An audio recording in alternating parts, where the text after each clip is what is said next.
So good morning, good afternoon, or good evening, everyone. So in this lecture, we are talking about the Singapore prison system as the and we will try to compare it to the prison system of the Philippines, since it is a comparative analysis of the prison system of different countries. So let's start with the first slide. Next, please. What pillar of criminal justice system of Singapore is responsible in management of jail or prison? The correction pillar is responsible in managing the jails and prison in Singapore. So, like in the Philippines, the correction pillar is also the who manage the jails and prisons in the Philippines. So, ang ang criminal justice system sa Singapore is composed of three, which is the law enforcement, judiciary, and correction. So the correction pillar is the managing the jails and prisons. So the correction pillar in Singapore criminal justice system plays a vital role in holistic approach to justice. It focuses on the incarceration, rehabilitation, and reintegration of offenders to reduce recidivism and enhance public safety. So same din sila ng mandate ng Bucor ng Pilipinas. So this pillar is led by the Singapore Prison Service operating under the Ministry of Home Affairs. So, kung sa Pilipinas meron tayong Bureau of Corrections, sa Singapore naman is Singapore Prison Service. So, ang Singapore Prison Service ay nag-ooperate under Ministry of Home Affairs. Unlike dun sa Bucor, ang Bucor ay under ng DOJ. So, ganito na lang, tinatry natin i-compare itong Singapore sa Philippines. So, the Singapore prison system are headed by commissioner and two deputy commissioners for operations and rehabilitations and transformation. So, ang tawag dun sa mga SPS, si SPS personnel ay captain of lives because their tagline is rehab, renew, restarts, emphasizes our commitment to rehabilitate offenders who desire to change, renew, and restart their lives for the better with the support of the community. So, wala namang pinagkaiba masyado yung Bucor sa Singapore Prison Service ng Singapore. So, that's all for me. Next. Okay, for classifications of jails and prisons, for local jail and prison, for maximum security prisons, the purpose of maximum security prisons in Singapore is for inmates convicted of serious crimes, violent offenses, drug trafficking, terrorism, and those posing significant risks. And there are examples like Changi Prison Complex, known for its high security. The Changi Prison Complex is structured for prisoners. It is structured high reinforced walls and fences, very limited inmate movement, constant surveillance by cameras and guards, strict discipline, and a code of conduct. For medium security prisons, it holds inmates serving medium term sentences or assessed as moderate risk. And there are two separation prisons like Kaki Bukit Prison for male and Palau Brani Prison for female. For fewer security restrictions compared to maximum security, more opportunities for education and rehabilitation, greater freedom of movement within the facility. And for low security prisons, for inmates serving shorter sentences or nearing release with a lower risk of reoffending, like Bukit Batok Prison for male and Yu Chu Kang Prison for female. And less restrictive environment, increased freedom of movement and participation in community work programs. Strong focus for reintegration in society. And for next, and for next, and for international, for maximum security prisons, for international inmates, house inmates convicted of serious crimes such as violent offenses, terrorism, drug trafficking, and recidivism. The challenges are language barriers, difficulty in communication between staff and inmates, cultural differences, management complications due to varying cultural norms. And for medium security, international inmates, those who have shown good behavior in maximum security and are assessed as lower risk may be transferred here. There are security considerations in this. Increased monitoring with more frequent checks, community programs, and early release options are more closely scrutinized. And for minimum security, alternate international inmates unlikely to be placed due to high scape risk and potential international incidents, national security, concerns public pressure for high security. And that's all for me. Thank you. Next. Authorities to commit a person in jail or prison. The authorities in Singapore can put someone in jail or prison if they are suspected of committing a crime, if they are found guilty of a crime, or if they are considered a threat to a society. Pero sino nga ba ang mga authorities na mga ito? Isa dyan ay ang police officers. They arrest individuals suspected of committing a crime and conduct investigations. Sila po ay may kakayahang ipunta ang isang individual sa jail. At ang isa naman po ay ang mga judge or hukom. They preside over trials and determine guilt or innocence.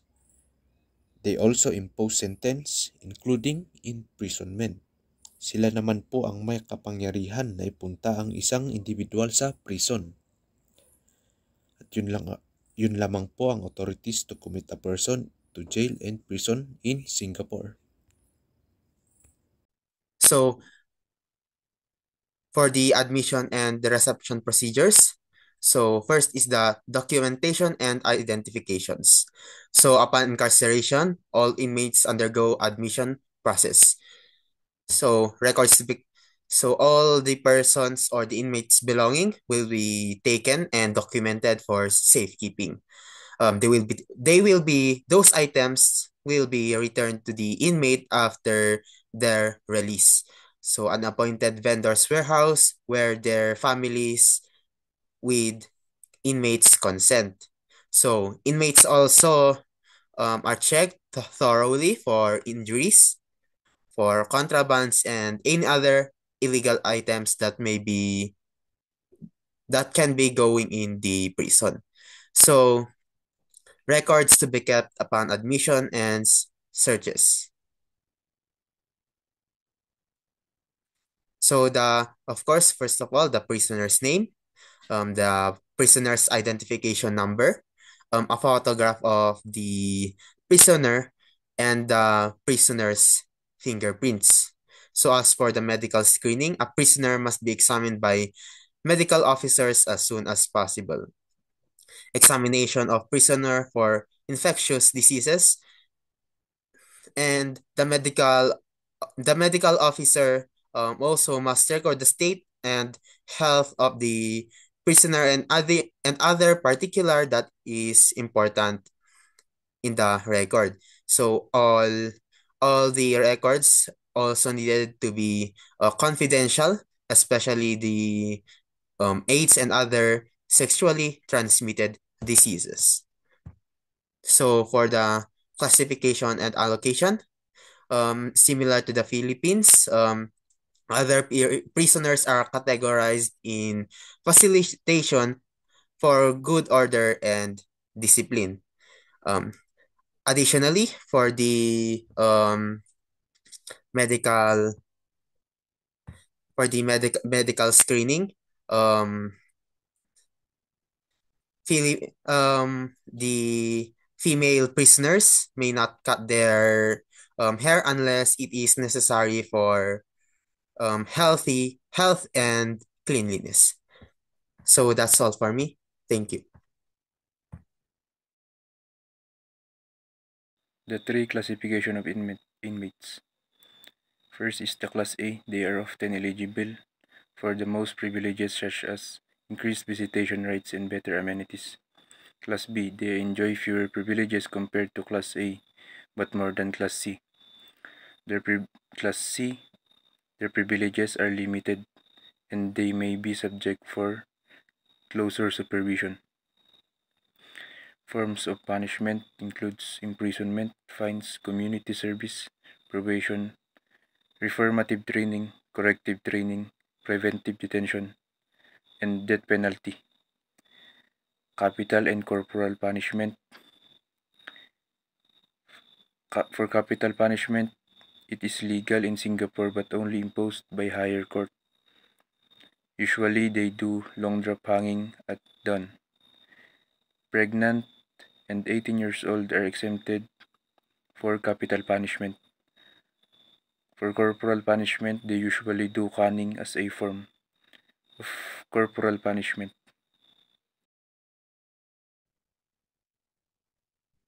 So next is the rehabilitation programs of the Singapore prison system. First is it says here that SPS adopts a seamless through care approach where there are continuous and coordinated efforts to address the risk and needs of inmates while they are inside prison, which is followed through in the community upon their release. It is a multifaceted and considers how inmates as individuals interact with their ecosystem. It says here that once they are released, yung mga programs na to is a help to them to it helps them to improve their well-being. And first program is the psychology-based correctional programs, where it says here that SPS or the Singapore Prison Service provides a range of rehabilitation programs for inmates under their care. And yung programs na to is a psychology-based, aims to motivate inmates to change and work on their negative thinking patterns that led to their offending. And yung programs na yun is also a opportunity for inmates to practice and enhance their ability to communicate with others and manage their emotions so that they can work towards a life free from drugs and crimes. And sabi dito, it helps them to manage their emotions, yung behaviors nila, and it also improves their mental health and their mental well-being. Next. And next program is the work programs, where inmates who are engaged in work programs are given an allowance which they can use to purchase personal items and snacks. So same sa Philippines, they also have their stores there where they can purchase personal items and snacks. And yung mga allowances na nakukuha nila, it is also a help to their families outside. Despite their incarceration, it is their responsibility to help their families or to contribute to their families financially. And practical training is provided in fields like carpentry, culinary arts, automotive, and precision engineering, which helps the inmates gain employable skills. So yung mga skills na nakukuha nila dito, yung talents na nadidiscover nila, they can use this once they are released. And next is the educational programs. It says here that inmates can take basic education or literacy classes or finish their high school and college education through partnerships with schools and universities. So yung educational programs, it includes partnerships with different schools like ITE, yung mga vocational trainings and the like. They can also join programs like itong dalawa na binanggit, skill development program, workforce skills qualifications that can provide job training in areas like food services, logistics, and information technology. Next. So for the discipline of inmates and prisoners, first is the caning. It is a common punishment for inmates who commit serious offenses. Caning is a form of corporal punishment that involves being struck on the buttocks with a thick rattan cane. And it is yung goal nito is to maintain the order and discipline ng mga inmates, lalo na yung mga who violated something or who showed a violent behavior. Sila yung mga subject to caning. And next is the loss of privilege, where sabi dito, loss of visitation rights, loss of recreation time, suspension from educational and vocational programs, and restricted access to entertainment. So sa visitation rights, it includes yung once they misbehave, they may lose their privilege on receiving visitations from their families. And sa recreation time, malilimit yung access nila from outdoor activities, yung mga sports, and ganun. Suspensions from educational, they won't be able to work in their programs, sa educational programs, hindi sila sama sa ganun. And sa restricted access to entertainment, malulus nila yung access nila sa TV, yung mga ganun, yung mga personal entertainment nila. And that's all for me. Thank you. Okay, next. Thank you. So I will be talking about the building structure prison in Singapore.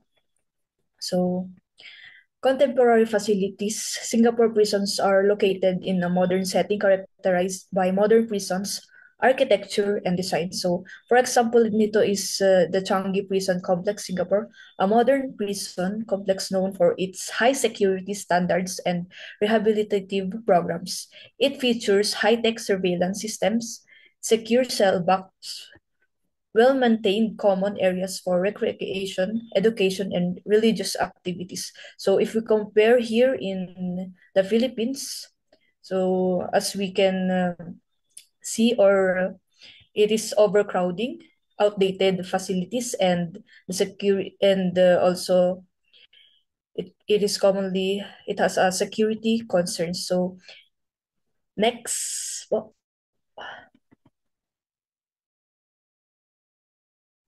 so the modes or of releases.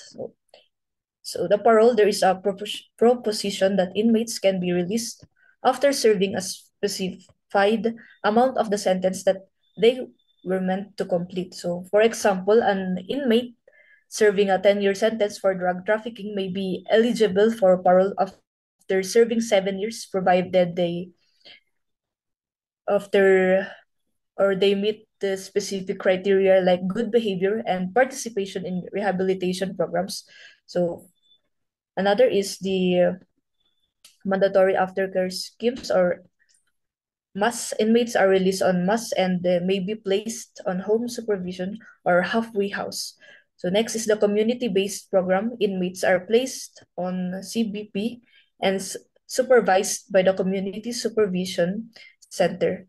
And lastly, the halfway care. Inmates may be selected to serve out the remaining sentence in community. So if you compare here in the Philippines, the modes of release, it is delayed justice. The Philippine justice is often slow, leading to prolonged detention for many inmates even before trial. So it has also limited rehabilitation programs. So here in the Philippines, rehabilitation programs, while available, may not be accessible to all inmates due to overcrowding and the resource constraints. So that's all lang.